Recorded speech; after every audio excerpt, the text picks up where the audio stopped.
सभी विद्यार्थियों का मेरी हिंदी की कक्षा में पुनः स्वागत है। विद्यार्थियों, पिछले वीडियो संस्करण में हमने पाठ 6 गौमुख की यात्रा के विषय में आपको महत्वपूर्ण जानकारी प्रदान की थी। मैं एक बार पुनरावलोकन करते हुए आपको गौमुख की यात्रा पर आगे ले चलता हूँ।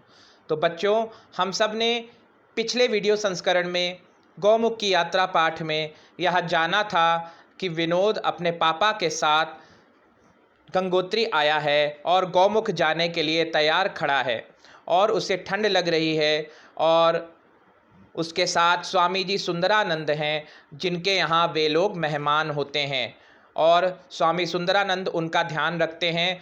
बिस्तर बंद चुका हुआ था, राशन बंद रहा था, बोझ उठाने वालों की राह देखी जा रही थी और विनोद भी झटपट तैयार हो रहा था और बोझियों के आते ही गौमुख की ओर सब रवाना हुए। आप सब ने यहाँ तक पढ़ा था।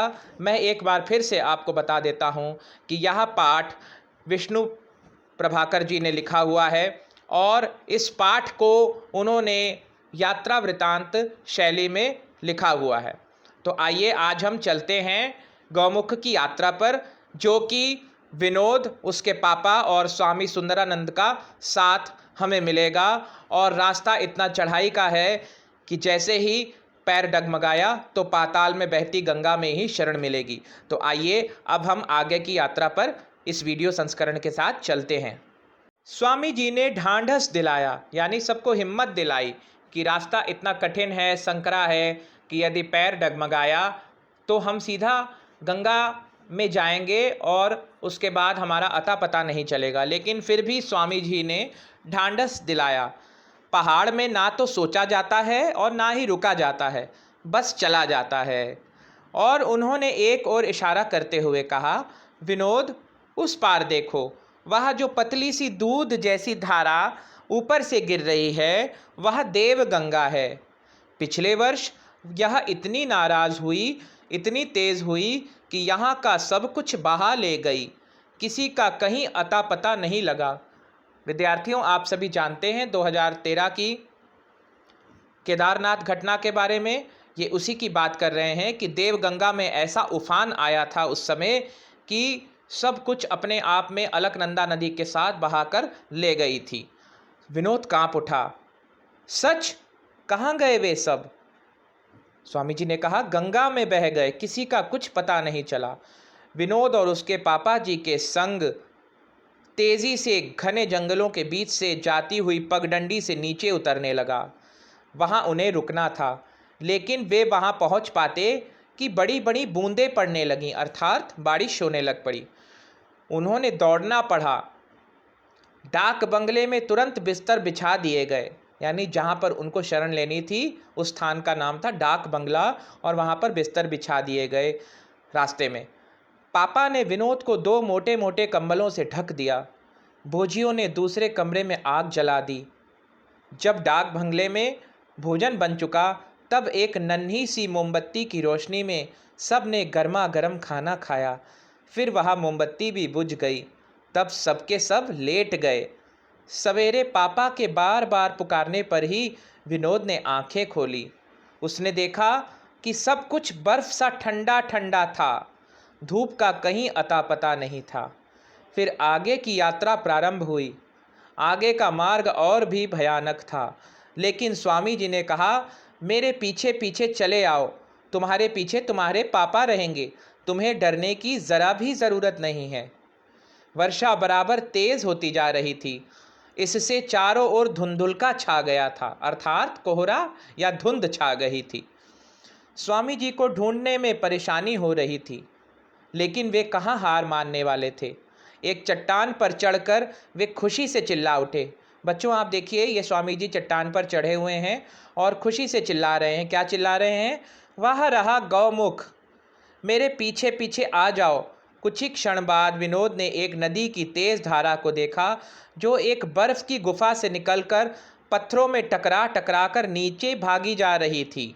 यहाँ पर आप देख सकते हैं, बड़ी उत्सुकता से विनोद स्वामी जी की तरफ देख रहा है और स्वामी जी इशारा करके दिखा रहे हैं कि यहाँ पर देखिए कि कैसे यहाँ पर गौमुख का नज़ारा है और मेरे पीछे पीछे चले आओ, जहाँ से ये बर्फ़ की गुफ़ा से निकलकर एक नदी पत्थरों से टकरा टकरा कर नीचे भागी जा रही है।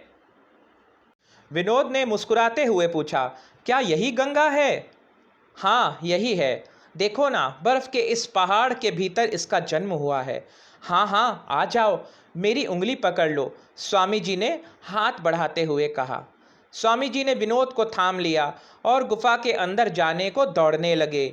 डर के मारे विनोद ने आंखें मींच ली और उनसे चिपट गया। ठंड तो जैसे उसकी हड्डियों को चीरे डाल रही थी। कुछ क्षण बाद कांपते कांपते विनोद ने आंखें खोली।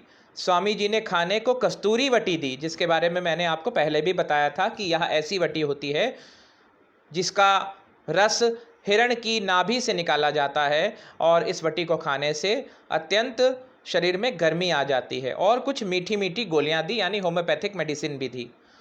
स्वामी स्वामी हम सबको उस ओर ले गए जहां एक छोटी सी गुफा थी। बच्चों, आप देख सकते हैं सामने छोटी सी गुफा है।